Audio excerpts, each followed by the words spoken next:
மாயா Sandhya serial ஜனவரி 7ஆம் தேதி எபிசோடுக்கான review தாங்க இந்த வீடியோவில் நம்ம இன்னைக்கு பார்க்க போகிறோம். எபிசோடை ஸ்டார்ட் பண்ணுறதுக்கு முன்னாடி இந்த வீடியோவை மறக்காமல் லைக் பண்ணிக்கோங்க. உங்களுடைய ஒவ்வொரு லைக்கும் அடுத்தடுத்து வீடியோஸ் போடும் பொழுது எங்களுக்கு கொஞ்சம் இன்ட்ரெஸ்டிங்காகவும் என்கரேஜிங்காகவும் இருக்கும். என்ன நடக்குதுன்னா, போலீஸ் வந்துட்டு வீட்டுக்கு வராங்க. வீட்டுக்கு வந்துட்டு நேராக கதிர் மேலே குற்றச்சாட்டு வைக்கிறாங்க. இவன் தான் வந்துட்டு கார்த்தியை 2 நாளைக்கு முன்னாடி அடித்து துரட்டி மிரட்டி இருக்கான், இது மாதிரி கொலை பண்ணிடுவேன் அப்படின்னு சொல்லி. அதனால கண்டிப்பாக இவன் கார்த்தியை ஏதாவது பண்ணியிருக்கிறதுக்கு நிறைய வாய்ப்பு இருக்கு. அதனால நாங்க வந்துட்டு கதிரை கைது பண்ண போறோம் அப்படின்னு சொல்றாங்க.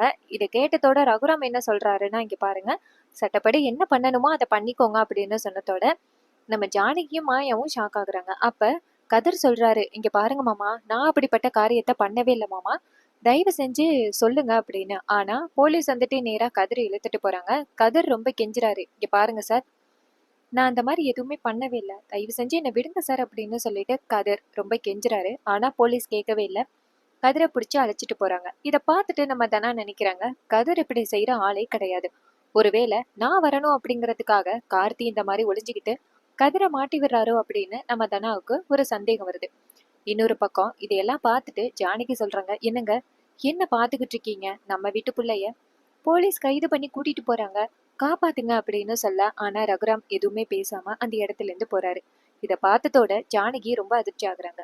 அப்ப மாயா நேரா ஜானகிட்ட, பெரியமா கவலைப்படாதீங்க, நான் வக்கீல அழைச்சிட்டு போயிட்டு கதிரை எப்படியாவது வெளியில கூட்டிட்டு வரேன், கதிர் மேல எந்த தப்பு இல்லைன்னு நமக்கு தெரியும்ல அப்படின்னு சொல்லிட்டு மாயா அந்த இடத்துல இருந்து வக்கீல தேடி போறாங்க. இன்னொரு பக்கம் கதிரை காமிக்கிறாங்க. கதிர் போலீஸ் வந்துட்டு விசாரிக்கிறாங்க, இங்க பாரு, 2 நாளைக்கு முன்னாடி நீதான் வந்துட்டு அந்த கார்த்திய அடிச்சு துரத்திட்டு போயிருக்க, அவனை கொலை பண்ணிடுவேன் அப்படின்னு சொல்லி மிரட்டியிருக்க. நீ மிரட்டி 2வது நாள் அந்த கார்த்திய காணோம். அப்ப உன் மேலதானே சந்தேகப்படுற மாதிரி இருக்கும். அதனால மரியாதையா சொல்லு, அவனை நீ என்ன பண்ண அப்படின்னு. அதுக்கு கதிர் சொல்றாரு, இங்க பாருங்க, நான் அந்த கார்த்திய எதுவுமே பண்ணவே இல்லை, நான் அடிச்சது உண்மைதான். ஆனா அவன் ஒரு வார்த்தை கேட்டதுனாலதான் நான் அவனை அடிச்சிட்டேன், இல்லைன்னா நான் அவனை அடிச்சிருக்கே மாட்டேன். நீங்க என் மேல தயவு செஞ்சு பழி போடாதீங்க, எனக்கும் அந்த கார்த்தி காணாம போனதுக்கும் எந்தவித சம்மந்தமும் இல்லை அப்படின்னு சொல்லிட்டு கதிர் போராடுறாரு. ஆனா போலீஸ் கேட்கவே இல்லை. இங்க பாரு, தேவையில்லாம பேசாத, எங்களுக்கு தேவையானது ஆதாரம் மட்டும்தான். அப்படி நீ என்ன கார்த்திகிட்ட பேசுன, எது ஒண்ணு ரொம்ப கோவப்படுத்துனுச்சு அதை சொல்லு அப்படின்னு.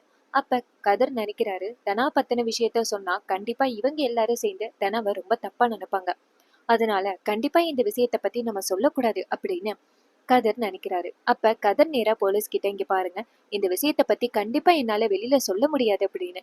இது கேட்டதோட போலீஸ் கதிரை பார்த்து, இல்ல இதெல்லாம் சரிப்பட்டு வராது, உன்னை அடிச்சு விசாரிச்சா மட்டும்தான் நீ உண்மையை சொல்லுவ அப்படின்னு சொல்லிட்டு கதிரை பிடிச்சி நேரா செல்லுக்குள்ள இழுத்துட்டு போறாங்க. இழுத்துட்டு போயிட்டு அங்க போலீஸ் கிட்ட, இங்க பாருங்க, இவன் உண்மையை சொல்ற வரைக்கும் அடிங்க அப்படின்னு சொன்னதோட போலீஸ் கதிரை அடிக்க ஆரம்பிக்கிறாங்க. கதிர் கெஞ்சுறாரு, இங்க பாருங்க, தயவு செஞ்சு சொல்றது கேளுங்க, எனக்கும் இதுக்கும் எந்த சம்பந்தமும் இல்லை, அவன் காணாம போனதுக்கு எனக்கும் சம்பந்தமே இல்லை, அந்த குடும்பமே ஒரு ஃப்ராடு குடும்பம், கண்டிப்பா கார்த்தியை எங்கேயாவது ஒளிச்சு வச்சுக்கிட்டு அவங்க திட்டம் போட்டு இப்படி ஏமாத்துவாங்க, தயவு செஞ்சு சொல்றது கேளுங்க அப்படின்னு சொல்லிட்டு ரொம்ப கெஞ்சுறாங்க கதிர். ஆனா போலீஸ் கதிரோட பேச்சை கொஞ்சம் கூட கேட்கவே இல்லை. கதிரை அடிச்சு உண்மையை வாங்கணும் அப்படிங்கிற ஒரு இன்டென்ஷன்ல தான் பண்ணிக்கிட்டு இருக்காங்க. இன்னொரு பக்கம் நம்ம மாயாவை காமிக்கிறாங்க. மாயா வக்கீல கூட்டிக்கிட்டு நேரா ஜெயிலுக்கு வராங்க. அங்க வந்துட்டு நேரா கதிரை பார்த்ததோட கதிரை போலீஸ் அடிக்கிறத பார்த்துட்டு, தயவு செஞ்சு நிப்பாட்டுங்க அப்படின்னு சொல்லி கெஞ்சுறாங்க. அப்ப டக்குன்னு போலீஸ் நிப்பாட்டுறாங்க. அப்ப மாயா நேரா போலீஸ் கிட்ட வந்துட்டு, இங்க பாருங்க, சந்தேகம் அப்படிங்கறதுக்காக தானே நீங்க கதிரை கூட்டிட்டு வந்தீங்க, இப்ப எப்படி நீங்க அவரை அடிக்கலாம், இதெல்லாம் நியாயமே இல்லை அப்படின்னு. அப்ப வக்கீல் நேரா போலீஸை பார்த்து, இங்க பாருங்க, நாங்க வந்துட்டு அப்புறம் மனித உரிமைகள் ஆணையத்துல நாங்க கம்ப்ளைண்ட் பண்ற மாதிரி இருக்கும், நீங்க தேவையில்லாம விசாரிக்கிறேன்னு கூட்டிட்டு வந்து அவரை அடிக்கிறீங்க அப்படின்னு. அப்ப போலீஸ் சொல்றாங்க, இங்க பாருங்க, இவன் தான் 2 நாளைக்கு முன்னாடி அந்த கார்த்தியை பார்த்து கொலை பண்ணிடுவேன் அப்படின்னு சொல்லி மிரட்டி இருக்கான், இவனை தவிர கண்டிப்பா அந்த கார்த்தியை யாரும் எதுவும் பண்ணியிருக்க மாட்டாங்க, சட்டப்படி அவங்க கேஸ் கொடுத்துருக்காங்க, ஸோ நாங்க கதிரை விசாரிச்சுதான் ஆகணும், எப்படி விசாரிச்சா அவன் உண்மையை சொல்லுவானோ அப்படிதான் நாங்க விசாரிக்கணும், வேற வழி கிடையாது அப்படின்னு. இது கேட்டதோட மாயா சொல்றாங்க, இங்க பாருங்க சார், விசாரிக்கிறேன் அப்படின்னு கூட்டிட்டு வந்துட்டு இப்படி அடிக்கிறீங்க, இங்க பாருங்க, இன்னும் அவர் தான் தப்பு பண்ணாரு அப்படிங்கிறதுக்கான எந்த ஆதாரமுமே கிடைக்கவே இல்லை, அதுக்குள்ளேயும் எப்படி நீங்க கதிர் தான் தப்பு பண்ணியிருப்பாரு அப்படின்னு அவரை அடிக்க ஆரம்பிக்கலாம், இங்க பாருங்க, விசாரணைக்கு மட்டும்தான் கூட்டிட்டு வந்திருக்கீங்க, அவர் மேல கை வச்சீங்கன்னா அப்புறம் உங்க மேல சட்டப்படி ஆக்ஷன் எடுக்கிற மாதிரி வரும் அப்படின்னு வக்கீல் சம மாசா பேச, இதை கேட்டுட்டு போலீஸ் சொல்றாரு, இங்க பாருங்க எதுவா இருந்தாலும் நீங்க கோர்ட்டுல பாத்துக்கோங்க அப்படின்னு சொல்ல, இதை கேட்டுட்டு வக்கீல் சொல்றாரு, இதுக்கு மேல கதிர் மேல கைய வச்சீங்க அவ்வளவுதான் அப்படின்னு சொல்ல. அப்ப மாயா இங்கேருந்து கதிர் கிட்ட போயிட்டு, இங்க பாரு கதிர், கவலைப்படாத, உன்னை கண்டிப்பா நான் வெளியில கொண்டு வந்துடுவேன், நீ எதுக்கும் கவலைப்படாத அப்படின்னு சொல்ல. கதிரும் அமைதியா இருக்காரு. அப்ப நம்ம மாயா இங்கேருந்து வெளியில வந்துட்டு வக்கீல் கிட்ட என்னாச்சு அப்படின்னு கேட்க, வக்கீல் சொல்றாரு, இங்க பாருங்க அவர் மேல எந்த தப்பும் இல்ல, எந்த ஆதாரமும் இல்ல, அதனால கண்டிப்பா ஈஸியா கதிரை வெளியில கொண்டு வந்துடலாம்.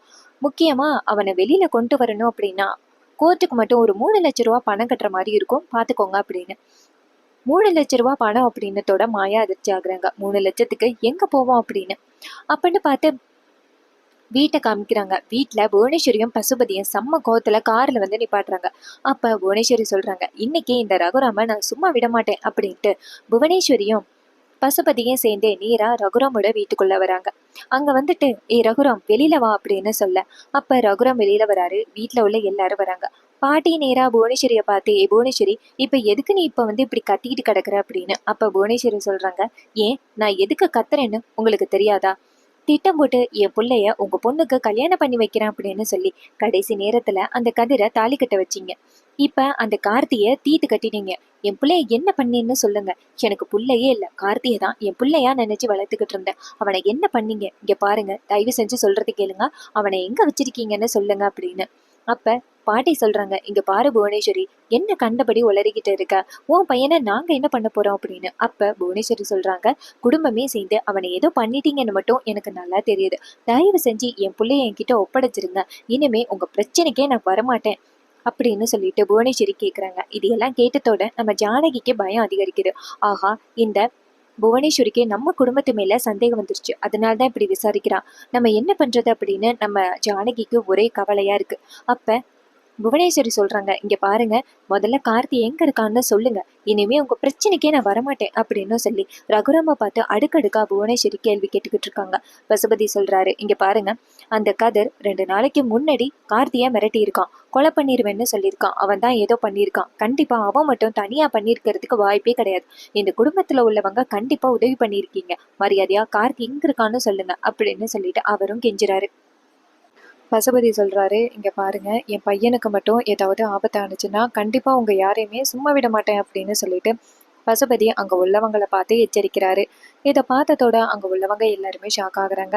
பத்மா சொல்றாங்க, பாத்தீங்களான்னு என்ன பேசிட்டு போறாங்கன்னு, இந்த கதிர் பண்ண தப்புக்கு நம்ம குடும்பம் தான் வந்துட்டு அவமானப்படுது, இன்னும் அவன் என்னெல்லாம் பண்ணி வச்சிருக்கானோ தெரியல, ஒருவேளை அந்த பசுபதி சொல்ற மாதிரி இந்த கதிர் கார்த்தியை ஏதாவது பண்ணியிருப்பானோ அப்படின்னு சொல்றாங்க.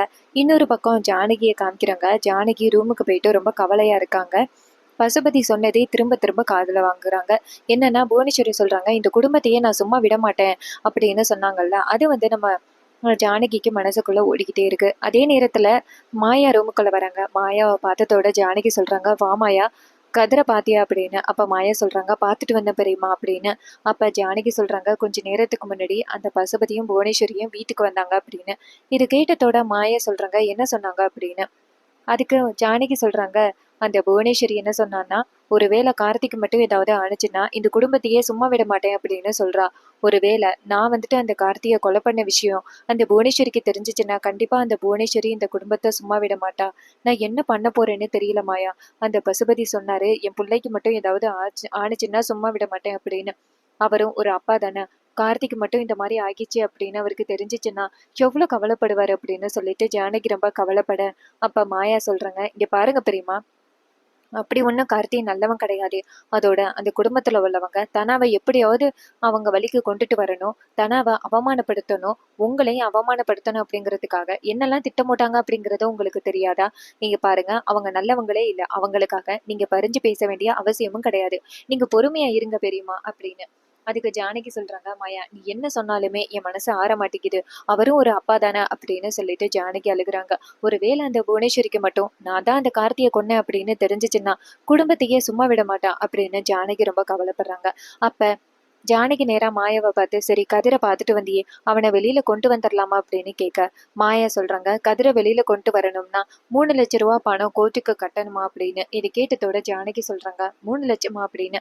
மாயா சொல்றாங்க, ஆமா பெரியம்மா, நான் அப்பா கிட்ட கேட்டு பாக்குறேன் அப்படின்னு. ஜானகி சொல்றாங்க, உங்க அப்பா ரொம்ப கஷ்டத்துல இருக்காரு, சரி இருவா, நான் வீட்டில் உள்ளவங்க கிட்ட கேட்குறேன், கண்டிப்பாக அவங்க காசு கொடுக்காம இருக்க மாட்டாங்க அப்படின்னு சொல்லிட்டு நேராக கூட்டிட்டு வராங்க. அப்போ சிவாவும் ரகுராமும் உட்காந்துருக்காங்க. அப்போ நம்ம ஜானகி அங்கேருந்து வந்து சிவா கிட்ட, சிவா கதிரை வெளியில கூட்டிட்டு வரதுக்கு 3 லட்ச ரூபா பணம் வேணுமா, அதை ரெடி பண்ணு, கதிரை வெளியில கூட்டிட்டு வந்துடலாம், கதிர் நீங்க நினைக்கிற மாதிரி தப்பு பண்ணியிருக்க மாட்டான் அப்படின்னு. அப்ப சிவா சொல்றாரு, சரிங்க நீ, ஆனா அண்ணன் சம்மதிக்கணும்ல அப்படின்னு. அப்ப பத்மா சொல்றாங்க, அது சரி, கொஞ்ச நேரத்துக்கு முன்னாடி அந்த புவனேஸ்வரியும் பசுபதியும் எப்படி கத்திட்டு போனாங்க, இப்ப மட்டும் அந்த கதிரை ஜாமீன்ல வெளியில கூட்டிட்டு வந்தோம்னா அவங்களுக்கு நம்ம மேல இருக்கிற கோவம் இன்னுமே அதிகரிக்கும். அப்புறம் நம்ம தான் அந்த கார்த்திய ஒண்ணு சேர்ந்து கொன்ன மாதிரி சொல்லுவாங்க. ஒருவேளை அந்த புவனேஸ்வரி சொன்ன மாதிரி கதிர் கார்த்திய கொலை பண்ணியிருந்தா என்ன பண்ணுவீங்க அப்படின்னு. ஜானகி சொல்றாங்க, கண்டிப்பா கதிர் அப்படிப்பட்ட ஆளு கிடையாது அப்படின்னு. அப்ப பாட்டி சொல்றாங்க, ஏன் ஜானகி நீ இப்படி வந்து கதிருக்கு சப்போர்ட் பண்ற, உனக்கு தெரியுமா என்ன நடந்துச்சு அப்படின்னு. இதை கேட்டதோட ஜானகி சொல்றாங்க, இங்க பாருங்க அத்தை, என்ன பொறுத்த வரைக்கும் கண்டிப்பா கதிர் தப்பு பண்ணியிருக்க மாட்டான் அப்படின்னு தான் தோணுது அப்படின்னு. அப்ப ஆஹ் ஜானகி சொல்லிக்கிட்டு இருக்கும் பொழுது பத்மா சொல்றாங்க, இங்க பாருங்க, ஏற்கனவே நம்ம பொண்ணு தனாவோட கழுத்துல தாலி கட்டி, திருட்டு தாலி கட்டி எவ்வளவு பெரிய விஷயத்த பண்ணா, அவனுக்கு வந்து நீங்க சப்போர்ட் பண்றீங்களா? அதுவும் இப்ப கண்டிப்பா அவன் அந்த கார்த்தியை கொலை பண்ணாலும் பண்ணியிருப்பான். எனக்கு என்னமோ சந்தேகமா இருக்கு. 2 நாளைக்கு முன்னாடி அவன் துரத்தி இருக்கான்னா கண்டிப்பா இந்த கதிர் கார்த்தி ஏதாவது பண்ணியிருக்கிறதுக்கு நிறைய வாய்ப்பு இருக்கு அப்படின்னு. இதை கேட்டதோட ஜானகி சொல்றாங்க, இங்க பாரு பத்மா, கண்டபடி உளறாரு. இதுல என் பொண்ணோட வாழ்க்கையும் இருக்கு, என் பொண்ணுக்கு தான் வந்துட்டு ரொம்ப பெரிய அவமானம் அப்படின்னு. அப்ப பத்மா சொல்றாங்க, இங்க பாருங்க, தனாவுக்கே இதுல கொஞ்சம் கூட விருப்பமே இல்லை, நீங்க ஏன் இதுல இப்படி பண்ணிக்கிட்டு இருக்கீங்க அப்படின்னு. ஜானகி சொல்றாங்க, உங்களுக்கு உண்மையா எதுவுமே தெரியாது, அதனால இப்படி பேசிக்கிட்டு இருக்கீங்க. இங்க பாரு சிவா, அண்ணன்ட்ட கேளு அப்படின்னு சொன்னதோட சிவா நேரா ரகுராம பார்த்து, அண்ணா கதிர் தப்பு பண்ணியிருக்கானா இல்லையா அப்படிங்கறது நம்ம யாருக்குமே தெரியாது, போலீஸ் விசாரிச்சுக்கிட்டு இருக்காங்க. ஆனா கதிர் தப்பு பண்ணாம இருந்திருந்தா பிரச்சனை ஆகும்லண்ணா, நம்ம கதிரை போயிட்டு கூட்டிட்டு வருவோமே அப்படின்னு கேட்க, அப்ப ரகுராம் சொல்றாரு, இந்த வீட்டுல இருந்து 1 ரூபா கூட போகக்கூடாது அந்த கதிரை திருப்பி கொண்டுட்டு வர்றதுக்கு. முக்கியமா அந்த கதிர் என் முதுகுல குத்துனவன், அவனை பத்தி எல்லாம் இந்த வீட்டுல யாரும் பேசவும் கூடாது, அவனுக்கு தண்டனை கிடைச்சா நமக்கு என்ன அப்படின்னு சொல்லிட்டு ரகுராம் அந்த இடத்துல இருந்து போறாரு. இதை கேட்டதோட ஜானகி அதிர்ச்சி ஆகுறாங்க. அப்ப சிவா சொல்றாரு, அண்ணி, அண்ணனை மீறி என்னால எதுவும் பண்ண முடியாது அப்படின்னு சொல்லிட்டு அவர் அந்த இடத்துல இருந்து போறாரு. இது கேட்டதோட நம்ம ஜானகிக்கு ஒரே கவலையா இருக்கு. அப்ப ஜானகி அழுதுகிட்டே உட்கார்ந்துருக்காங்க. அதே நேரம் பார்த்து வீட்டுல பத்மா சொல்றாங்க, அண்ணி, இருந்தாலும் நீங்க அந்த கதிருக்கு இவ்வளவு சப்போர்ட் பண்ணக்கூடாது, ஏன் வீட்டுல உள்ளவங்களுக்கு சப்போர்ட் பண்ணாம ரோட்ல போறவங்களுக்கெல்லாம் ரொம்ப சப்போர்ட் பண்றீங்க? இப்ப மட்டும் நீங்க போயிட்டு அந்த கதிரை ஜாமீன்ல கூட்டிட்டு வந்தீங்கன்னா புவனேஸ்வரிக்கு கோவம் இன்னுமே அதிகரிக்கும் அப்படின்னு சொல்லிட்டு பத்மா அந்த இடத்துல இருந்து போறாங்க. இதையெல்லாம் கேட்டதோட நம்ம ஜானகி ரொம்ப கவலைப்பட்டுக்கிட்டு அழுதுகிட்டு உட்காடுறாங்க. அப்ப மாயா சொல்றாங்க, பெரியம்மா கவலைப்படாதீங்க, கண்டிப்பா கதிரை எப்படியாவது வெளியில கூட்டிட்டு வந்துடலாம் அப்படின்னு. அப்ப ஜானகி சொல்றாங்க, இல்ல மாயா, நான் பண்ண கொலைக்கு அவன் இப்படி கஷ்டப்பட்டுக்கிட்டு இருக்கானே அப்படின்னு. அப்ப மாயா சொல்றாங்க, பெரியம்மா அழாதீங்க பெரியம்மா, அங்க கதிரை அடிச்சு விசாரிக்கிறாங்க அப்படின்னு. இது கேட்டதோட ஜானகி அதிர்ச்சியாகி, என்ன மாயா சொல்ற அப்படின்னு சொல்ல, மாயா சொல்றாங்க, ஆமா பெரியம்மா, நான் போனப்ப கதிர் உண்மையை சொல்லணும் அப்படின்ட்டு கதிரை போட்டு அடிச்சுக்கிட்டு இருந்தாங்க, நான் எப்படியோ போயிட்டு நிறுத்துங்க அப்படின்னு சொல்லிட்டு கதிரை காப்பாத்திட்டேன், இப்ப என்ன பண்றாங்கன்னு தெரியல அப்படின்னு. இது கேட்டதோட கார்த்தி சொல்றாரு, நான் பண்ண கொலைக்கு இவ்வளவு பெரிய பிரச்சனை நடந்துகிட்டு இருக்கே அப்படின்ட்டு ஜானகி அழுகுறாங்க. அப்ப மாயா சொல்றாங்க, பெரியம்மா தயவு செஞ்சு இந்த வார்த்தையை மறுபடியும் சொல்லாதீங்க, யாராவது கேட்டா ரொம்ப பெரிய பிரச்சனை ஆகிரும் அப்படின்னு. அதுக்கு ஜானகி சொல்றாங்க, எனக்கு ரொம்ப கவலையா இருக்கு மாயா, நான் என்ன பண்ண போறேனோ அப்படின்ட்டு அவங்க கழுத்துல போட்டிருக்க தாலியை வந்து தொடுறாங்க. அப்ப ஜானகி டக்குன்னு ஒரு யோசனை பண்றாங்க, இதை வித்தா கண்டிப்பா ஒரு 3 லட்ச ரூபா பணம் கிடைக்கும்ல அப்படின்ட்டு நம்ம ஜானகி நேரா மாயா கிட்ட, மாயா வா மாயா, பணம் எப்படி ஏற்பாடு பண்ணணும்னு எனக்கு தெரியும் அப்படின்னு சொல்லிட்டு மாயாவை கூட்டிக்கிட்டே நேராக கோயிலுக்கு போறாங்க. அங்க போயிட்டு அவங்க முந்தானையில முடிஞ்சு வச்சிருக்கிற தாலியை எடுக்கிறாங்க. மாயா இதை பார்த்துட்டு, பெரியம்மா என்ன பெரியம்மா இது அப்படின்னு சொல்ல, அப்ப ஜானகி சொல்றாங்க, இங்க பாரு, நீ பொறுமையாயிரு அப்படின்னு சொல்லிட்டு கழுத்துல கையில போட்டிருக்க வளைவி எல்லாத்தையுமே கயிட்டுறாங்க. இதை பார்த்ததோட மாயா ஷாக் ஆகி, பெரியம்மா எதுக்கு பெரியம்மா எல்லாத்தையும் கயிற்றீங்க அப்படின்னு சொல்ல, ஜானகி வந்துட்டு பொறுமையா இருமாயா அப்படின்னு சாமி கும்பிடுறாங்க. ஆரம்பத்துலேருந்தே கதிர் என்னெல்லாம் பண்ணாரோ எல்லாத்தையும் யோசனை பண்ணி பார்க்குறாங்க. நம்ம பொண்ணோட வாழ்க்கை காப்பாற்றினதுக்கு முக்கியமான காரணமே கதிர் தான். கதிர் இல்லைன்னா என் பொண்ணோட வாழ்க்கை இந்நேரம் என்ன ஆகியிருக்குமோ, அந்த கார்த்திகையில் சிக்கி என் பொண்ணோட வாழ்க்கை கேள்விக்குறியாயிருக்கும். எப்படியாவது என் பொண்ணை காப்பாற்றினவனை நான் காப்பாற்றணும், அது என்னோட கடமை அப்படின்ட்டு நம்ம ஜானகி வந்துட்டு கழுத்தில் போட்டிருக்க தாலியை கயிட்டுறாங்க. இதை பார்த்துட்டு மாயா அதிர்ச்சி ஆகுறாங்க. அப்போ தாலியை மாற்றிட்டு நேராக நம்ம மாயா கிட்ட, மாயா இதை கொண்டு போய் அடகு வச்சா கண்டிப்பாக நமக்கு தேவையான பணம் கிடைக்கும், அதுக்கப்புறம் கதிரை எப்படியாவது வெளியில் கூட்டிகிட்டு வந்துடலாம் அப்படின்னு. இது கேட்டதோட மாயா சொல்கிறாங்க, பெரியம்மா வீட்டுக்கு தெரிஞ்சால் ரொம்ப பெரிய பிரச்சனை ஆகிரும், நான் அப்பா கிட்ட இந்த விஷயத்தை பற்றி சொல்கிறேன், அப்பா கண்டிப்பாக பணம் கொடுப்பாரு அப்படின்னு. ஜானகி சொல்றாங்க, இங்க பாரு, நீ மறுபடியும் இந்த விஷயத்துல உதவி பண்ணா வீட்டுல உள்ளவங்க இனிமே உன்னை ரொம்ப தப்பா நினைப்பாங்க. அதனால நீ எதுவும் கொடுக்க வேணாம், நானே இதை கொண்டு போய் அடகு வைக்கலாம் வா அப்படின்னு சொல்லிட்டு நேரா கூட்டிக்கிட்டு அடகு கடைக்கு போறாங்க. அங்க போயிட்டு நேரா ஜானகி அவர்கிட்ட நகையை கொடுத்து, இங்க பாருங்க, இதுக்கு ஒரு 3 லட்ச ரூபா பணம் கிடைக்குமா அப்படின்னு சொல்ல, அவர் நேரா அந்த நகையை வாங்கிக்கிட்டு, கண்டிப்பாமா 3 லட்ச ரூபாய்க்கு அடகு வைக்கலாம் அப்படின்னு சொல்லிட்டு அந்த நகையை அடகு வச்சுக்கிறாங்க. இன்னொரு பக்கம் நம்ம பத்மா அந்த பக்கமா வராங்க. பத்மா வந்துட்டு நேரா ஜானகியை பார்த்துட்டு அதிர்ச்சி ஆகுறாங்க. அண்ணி இங்க என்ன பண்ணிக்கிட்டு இருக்காங்க அப்படின்னு. கூடவே மாயாவும் இருக்காங்க. அப்ப பத்மா நினைக்கிறாங்க, கண்டிப்பா இங்க ஏதோ ஒரு தப்பான விஷயம் நடக்குது அப்படின்னு. அப்ப ஜானகி வந்துட்டு நேரா அடகு வச்சுட்டு அவங்க கிட்ட காசு வாங்குறாங்க. காசு வாங்கிட்டு ஜானகி மாயாவும் அந்த இடத்துல இருந்து போறாங்க. அப்ப பத்மா நேரா அந்த கடைக்குள்ள போறாங்க. போயிட்டு அவர்கிட்ட, இங்க பாருங்க, இப்போ ஒருத்தவங்க வந்துட்டு போனாங்கல்ல, அவங்க என்ன அடகு வச்சாங்க அப்படின்னு அவர் கேட்குறாரு. இங்க பாருங்க, அவங்க தாலி வளையல் தோடு எல்லாத்தையுமே ஒரு 3 லட்ச ரூபாய்க்கு அடகு வச்சுட்டு போயிருக்காங்க அப்படின்னு. இது கேட்டதோட ரொம்ப அதிர்ச்சி ஆகுறாங்க பத்மா. இங்க பாருங்க, அந்த சீட்டு இருக்கா அப்படின்னு கேட்க அவர் சொல்றாரு, அதை அவங்க வாங்கிட்டு போயிட்டாங்கம்மா அப்படின்னு. அப்ப பத்மா நினைக்கிறாங்க, எவ்வளவு பெரிய காரியத்தை பண்ணியிருக்காங்க அண்ணி. அண்ணன் வீட்டுக்குள்ளேருந்து யாரும் 1 ரூபா கூட கொடுக்க கூடாதுன்னு சொல்லியிருக்காரு. ஆனா எவ்வளவு தைரியம் தான் இந்த வேலையை பண்ணியிருப்பாங்க. இது போயிட்டு உடனே அண்ணன் கிட்ட சொல்லணும் அப்படின்ட்டு பத்மா நேரா வீட்டுக்கு போறாங்க. வீட்டுக்கு போயிட்டு ரகுராம் கிட்ட, அண்ணா, கொஞ்ச நேரத்துக்கு முன்னாடி அண்ணி என்ன காரியம் பண்ணாங்க தெரியுமா? அவங்க கழுத்துலுக்கு போட்டிருக்கிற தாலிய அடகு வச்சுட்டாங்க, அந்த கார்த்தியை காப்பாத்துறதுக்காக அப்படின்னு. இதை கேட்டதோட பாட்டி எல்லாருமே ஷாக் ஆகுறாங்க. இன்னொரு பக்கம் நம்ம ஜானகி மாயாவும் சேர்ந்து அந்த காசை கொண்டு போய் வக்கீல்கிட்ட கொடுக்குறாங்க. வக்கீல் நேரா அந்த காசை வாங்கிக்கிட்டு, இங்க பாருங்க, இனிமே எதுக்கும் கவலைப்படாதீங்க, இந்த பணத்தை கட்டிட்டா கதிர் எப்படியும் வெளியில வந்துருவான், நீங்க எதுக்கும் கவலைப்படாதீங்க அப்படின்னு சொல்ல, இதை கேட்டுட்டு ஜானகியும் சரி அப்படின்னு சொல்லிட்டு மாயா சொல்ற, இங்க பாருங்க, கதிர் மேல யாருமே அடிக்கக்கூடாது, அதுதான் முக்கியம் அப்படின்னு. அதுக்கு அந்த வக்கீல் சொல்றாரு, நான் எச்சரிச்சுட்டு வந்த பிறகு கண்டிப்பா அவங்க கதிரை துன்புறுத்தி இருக்க மாட்டாங்க அப்படின்னு தான் தோணுது, நீங்க எதுக்கும் கவலைப்படாதீங்க அப்படின்னு சொல்ல, இதை கேட்டுட்டு ஜானகியும் சரி அப்படிங்கிறாங்க. அதுக்கப்புறமா ஜானகி மாயாவும் சேர்ந்து நேரா வீட்டுக்கு வராங்க. நேரா வீட்டுக்கு வந்ததோட பாட்டி வந்துட்டு டக்குன்னு ஜானகிய, ஒரு நிமிஷம் நில்லு ஜானகி அப்படின்னு சொல்ல, அப்ப ஜானகி நிக்கிறாங்க. அப்ப பத்மா நேரா ஜானகிட்ட, அண்ணி இப்ப நீங்க எங்க போயிட்டு வந்தீங்க அப்படின்னு. ஜானகி சொல்றாங்க, எங்கேயும் இல்லையே அப்படின்னு. அப்ப பாட்டி சொல்றாங்க, இங்க பாரு, நீ தாலியை வந்துட்டு அடகு வச்சியா கதிரை காப்பாத்த அப்படின்னு சொன்னதோட நம்ம ஜானகி பேரதிர்ச்சி ஆகுறாங்க. பத்மா சொல்றாங்க, அண்ணி, கொஞ்ச நேரத்துக்கு முன்னாடி நீங்க அடகு கடைக்கு போனதை நான் பார்த்தேன், தயவு செஞ்சு போய் சொல்லாம உண்மையை சொல்லுங்க அப்படின்னு. இது கேட்டதோட ஜானகிக்கு ரொம்ப ஷாக் ஆகுது. ஆகா, அங்க நடந்தது எல்லாத்தையுமே இந்த பத்மா வந்து சொல்லிட்டா போலே அப்படின்னு. அப்ப ஜானகி சொல்றாங்க, கதிர் இந்த வீட்டுக்கு நல்லது மட்டும்தான் பண்ணியிருக்கான், அவனை காப்பாற்ற வேண்டியது என்னோட கடமை.